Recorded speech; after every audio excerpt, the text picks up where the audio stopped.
All right, let's dive deep into critical thinking. We're going to use Sharon MK's audiobook Critical Thinking, a beginner's guide, to explore some core concepts, maybe uncover some common pitfalls along the way. Yeah, great plan. Our listeners are interested in leveling up their analytical skills, so we're going to help them learn to spot arguments kind of hidden in daily life, uh, break those arguments down, recognize those little errors in logic, and maybe even strengthen their own arguments in the process. Sounds good. It's like, getting a superpower. You suddenly see through all the manipulative tactics in advertising, politics, even just casual conversations. Exactly. It's really vital these days. We're just overloaded with information. Critical thinking, it's not just about winning arguments. It's about making good, solid judgments and decisions. So, first things first, what is an argument? And I don't mean like, a shouting match. What does it mean in the context of logic? Right. Yeah, it's not just a disagreement.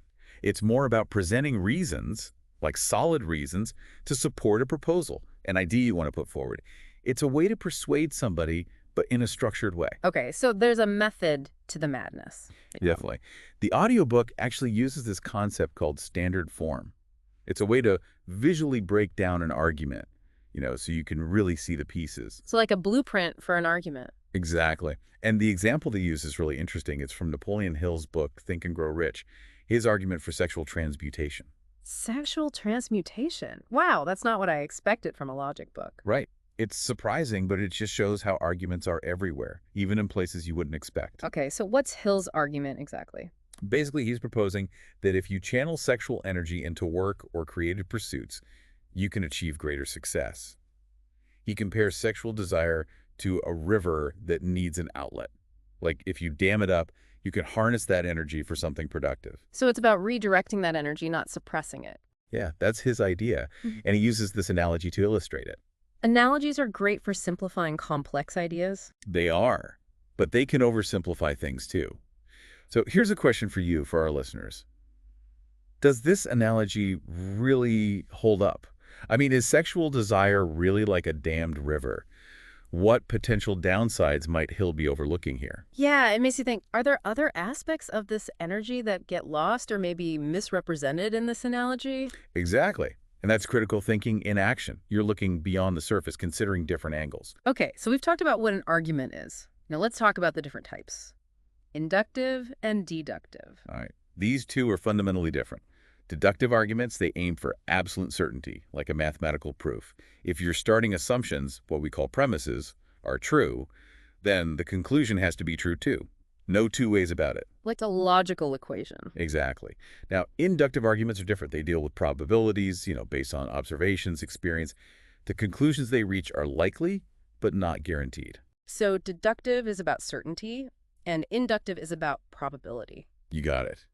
The audiobook actually gives some great examples to illustrate this. Yeah, I remember one predicting snow in December based on what happened in past years. Exactly. That's inductive reasoning.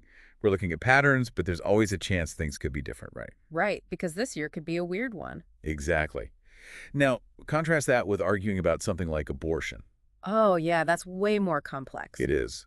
And it tends to be more deductive because it's relying on moral principles, aiming for a more definite answer, at least within a specific framework. So where do arguments by analogy fit into all this? Like Hill's sexual desire as a river. Good question. Those fall under inductive reasoning. We're making a comparison, drawing a conclusion based on that comparison. Oh, right, because analogies are about finding similarities. Yeah, exactly. Yeah. And the audiobook gives another interesting analogy. Say you've got identical twin sisters. They share a lot of similarities, right? Mm-hmm. If one of them is married, does that mean the other one is too? That's tricky. It seems logical at first, but That's the thing. Our brains love patterns, love making connections. But those connections, they aren't always logically sound. This analogy, while interesting, it has a flaw. Just because people share some similarities doesn't mean they'll make the same choices in life. so we have to be careful about jumping to conclusions based on comparisons. Absolutely. Critical thinking, it helps us spot those moments where our intuition might lead us astray. It's about questioning, digging a little deeper. Okay, let's shift gears now. Let's talk about deductive arguments, those arguments that are striving for certainty. The audiobook talks about validity and soundness as tests for these arguments. Consider these the gold standard. Validity is all about the structure of the argument. Do the premises, those starting assumptions, actually lead to the conclusion in a logical way? So it's like checking if the argument is built on solid ground. Yeah, good analogy. It's like checking the structural integrity of a building.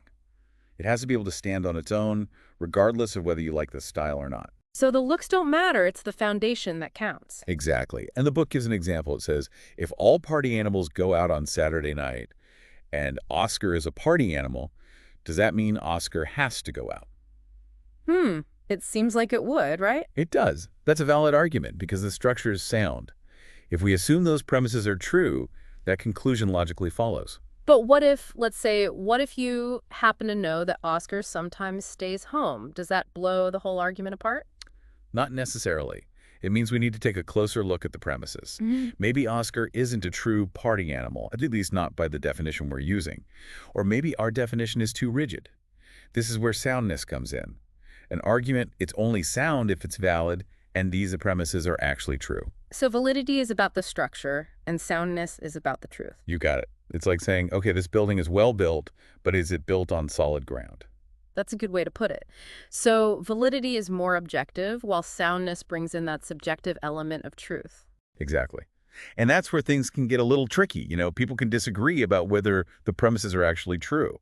Okay, let's go back in time now. Let's talk about Aristotle's logic and these things called categorical syllogisms. Ah, yes, the classics. Does this sound a little intimidating? They do, but they're really the foundational form of deductive arguments.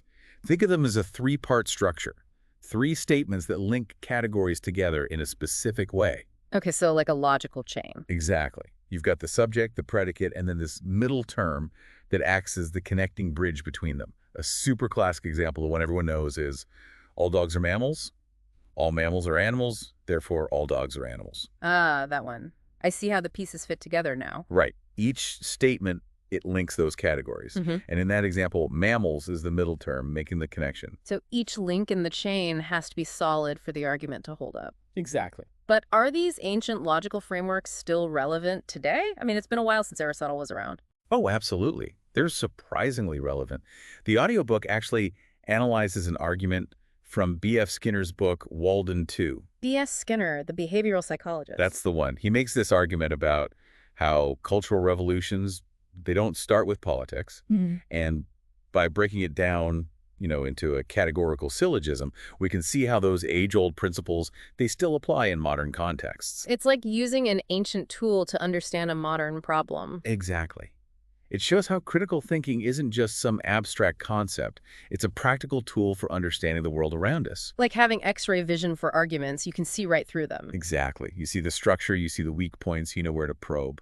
And speaking of weak points, the audiobook gives us this cheat sheet for spotting common logical traps, what they call the top 5 syllogistic fallacies. Oh yeah, good stuff. It's like a guide to avoiding intellectual pitfalls. Exactly.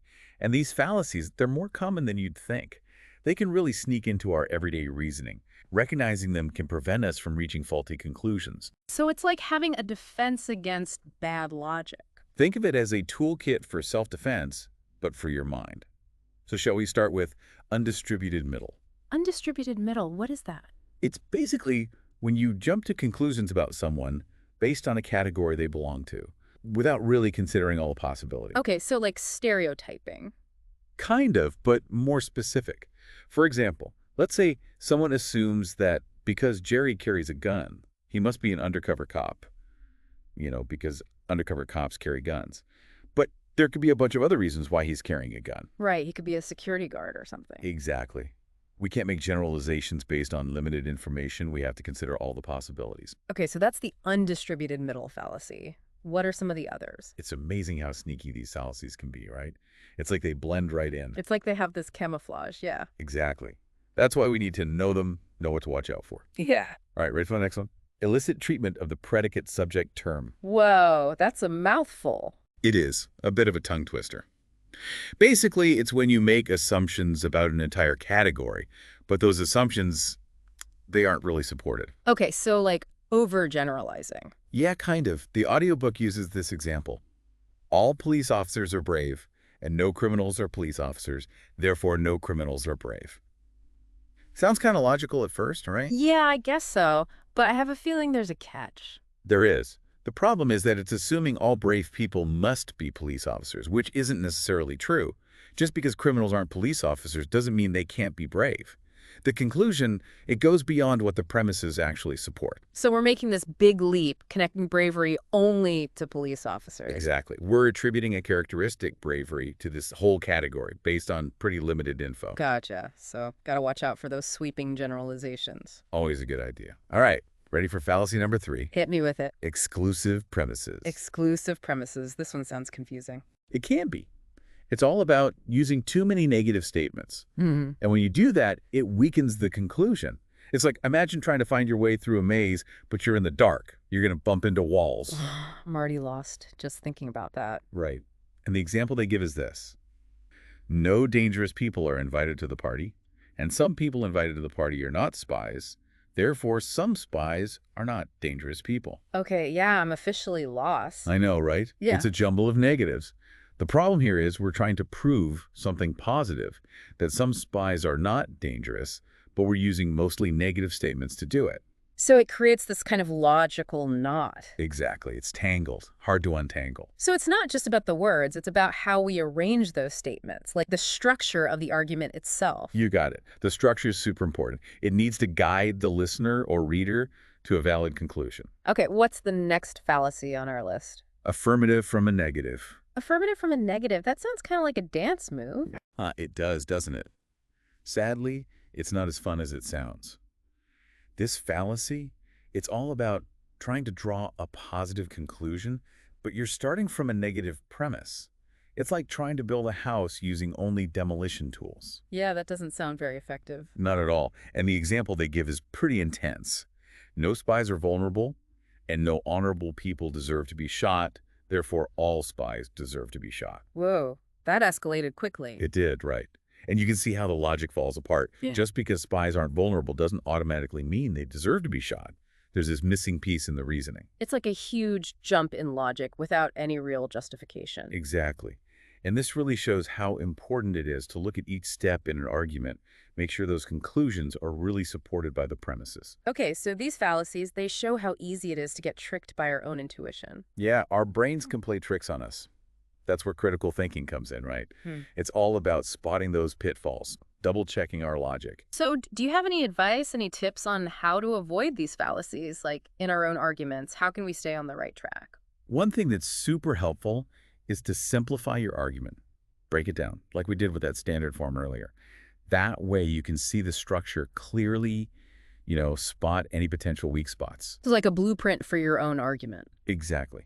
And another key thing is to play devil's advocate with yourself. Actively look for counterarguments. Consider other perspectives. So challenge your own assumptions. Yeah, exactly. It can help you make your argument stronger, or maybe you realize there's a flaw in your logic, you need to rethink things. That's great advice. But beyond just spotting these fallacies, why is all this critical thinking stuff so important? What's in it for the average person? How does it actually help us in our lives? Well, for one thing, it makes you a much smarter consumer of information. Think about it. You'll be less likely to fall for misleading advertising, biased news, that kind of stuff. So like a BS detector for the information overload. Exactly. It's not just about winning arguments. It's about navigating the world, making good decisions, Being more aware, making choices that are aligned with our values. Exactly. And it helps with decision-making, too, You can weigh those pros and cons more effectively. Think about consequences. Like a GPS for life's big decisions. There you go. No more getting lost in those roundabout arguments. Yeah. And hey, let's not forget the power of persuasion. When you understand logic, you can make stronger arguments yourself, be more convincing. So it's like leveling up your communication skills. Absolutely. It's about having those thoughtful, reasoned discussions instead of just resorting to emotional appeals or personal attacks. Elevating the debate. Exactly. It's about finding common ground through reason. So critical thinking, it really is a versatile tool. Essential for navigating this crazy world we live in. It is. And the cool thing is, it's a skill you can keep developing, your whole life. Always room for improvement. Always. It's a journey, not a destination. Speaking of journeys, we've covered a lot of ground in this deep dive. We have. We've talked about what arguments are, the logic behind them, how to spot those sneaky fallacies. But before we wrap up, there's something I've been wondering about. Okay, what's on your mind? Well, we've talked about all the benefits of critical thinking, right? But could there be a downside? Could we overthink things, to the point where it actually becomes a problem? That's a really interesting question, and it's not something Sharon MK explicitly addresses in the audiobook. But it's a good point, definitely something to think about. Yeah, I mean, could analyzing everything suck the joy out of life? Does being skeptical all the time stifle creativity? Are there times when we just need to trust our gut, go with the flow? I can see how that could happen. Maybe there's a balance, a balance between critical thinking and those moments where we just need to let go, trust our intuition, embrace the unknown. So it's not about turning off our emotions or our gut feelings, Not at all. It's about finding that sweet spot, that balance. and recognizing that there are times when maybe critical thinking isn't the best approach. Exactly. It's a tool, a powerful tool, but it's not the only tool. So this raises another question. Could critical thinking itself be subject to bias? Is it possible to be critical of critical thinking? That's a great point. Even our critical thinking processes, they can be influenced by our own preconceptions, our experiences, our values, all that stuff. We have to be aware of that. So we need to apply critical thinking to our own critical thinking. Exactly. It's about being humble, recognizing that we don't have all the answers. So as we wrap up this deep dive, I want to leave our listeners with a final thought. Now that you have these critical thinking tools, how will you use them? Will you become this champion of reason, a fallacy slayer, you know, Hmm. a master persuader? Or maybe you find that sweet spot balancing critical thinking with intuition, creativity, and just, pure joy. It's a balancing act. It is. And the choice is yours. It really feels like critical thinking. It's more than just having a bunch of skills. It's like a whole way of looking at the world with like curiosity and a healthy dose of skepticism. Yeah, I like that. It's about engaging with information, really actively, not just accepting everything you hear or read. It's like we've got this decoder ring now. We can see the hidden arguments, the persuasion tactics, the logical fallacies, all that stuff that usually flies under the radar. And when you have that awareness, it's empowering. You're not just along for the ride anymore. You're in control. Yeah, we can choose which arguments to buy into, which ones to push back on, which ones to just totally dismantle. Exactly. And the more we practice this critical thinking stuff, the better we get at building our own arguments. We become better communicators, better at advocating for our own ideas. It's like finding your voice, but in a logical, reasoned way. Exactly. And it's about having the confidence to have those debates, to challenge ideas respectfully, when they don't hold up under scrutiny. It's about creating a culture of curiosity, open-mindedness, where we're all learning and growing together. Absolutely. Learning from each other, challenging each other, but in a constructive way. So as we wrap up this deep dive into critical thinking, I want to leave you with one final thought. Remember, this is a journey. It's not about arriving at some perfect destination. Hands out the process, yeah. It's a skill, something you can keep working on your whole life. And it's not just about being right. It's bigger than that. It's about seeking the truth, embracing the complexity of things, engaging in good dialogue. Thanks for joining us on this exploration of critical thinking. We hope you've picked up some valuable insights, some tools to help you navigate the world. Yeah, go out there, think critically, and stay curious.